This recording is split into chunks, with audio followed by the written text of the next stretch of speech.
everybody, welcome back to Toolbox Tuesday 2025, episode 5.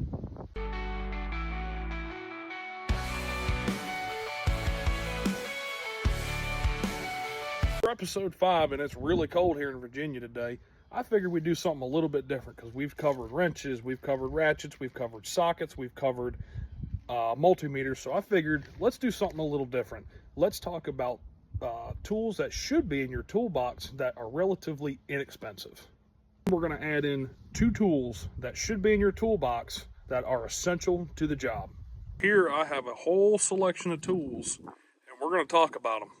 Real easy tool, very inexpensive. You can go right to Harbor Freight and get them, but magnetic parts trays are a fantastic addition to any toolbox, especially when you start doing tear downs or you go mainline or whatever the case may be. Get yourself a couple different sizes of these magnetic parts trays. They are lifesavers. So here I got a couple selections of hammers. Remember, we buy what we can afford.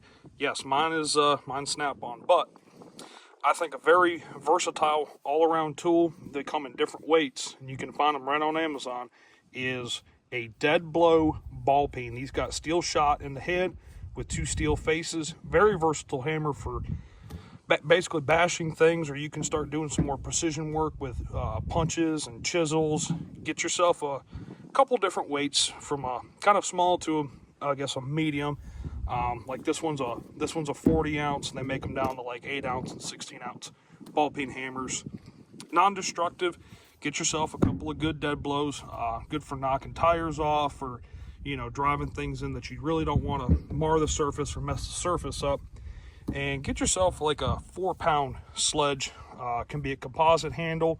I don't really recommend wood handles. They do have a tendency to break off. The composite handles or metal handles typically held up a little bit better. These are good for knocking tires off in the rust belt, or bashing out pins, or doing medium to heavy duty work. A good pry bar set. You can usually find a lot of these on a 4-piece set. I prefer the Dominator bars.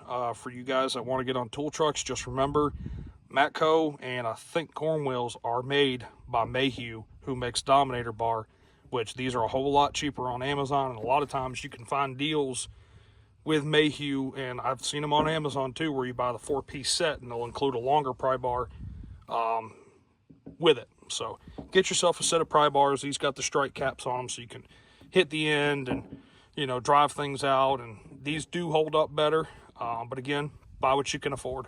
Lord have mercy, pliers. I just pulled some stuff out of my box that I think everybody should at least have in their box. Is some good long needle nose pliers.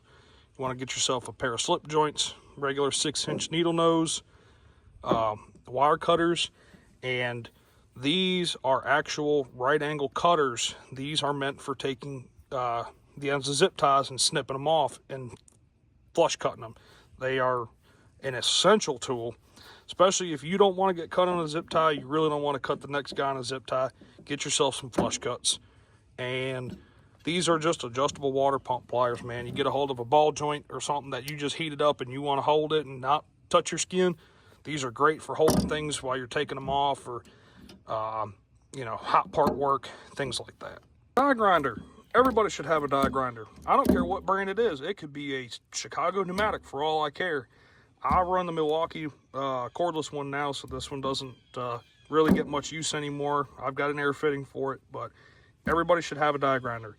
You need to be able to clean up surfaces, get rust off, things like that. You can even put a cutoff wheel on this and run it as a right angle cutoff wheel. But everybody should have a die grinder, whether it's air or if you want to spend the money, electric, but air is always going to be your cheaper route. Now we're going to get a little pricey. Everybody should have a torque wrench or torque wrenches in their toolbox. We do not promote hack work on this channel. Torque your fasteners. If it has a torque spec, torque your fasteners. So I got 2 different styles here. I've got a click type and I've got a digital. Normally I say buy what you can afford, but when I start talking torque wrenches, you got to start looking at dollar signs. This is a click style 3/8 drive from Cornwell. It is reversible. You need to have a 3/8 drive, especially if you're going to go mainline and you want to start getting into engine work, yada, yada, yada. Need to have a 3/8 drive. This is great for doing, smaller fasteners with torque specs. And then this is a snap-on tech angle digital torque wrench. You take your batteries out. You don't leave batteries in digital torque wrenches. Do you need a digital torque wrench? No, I don't believe everybody needs a digital torque wrench.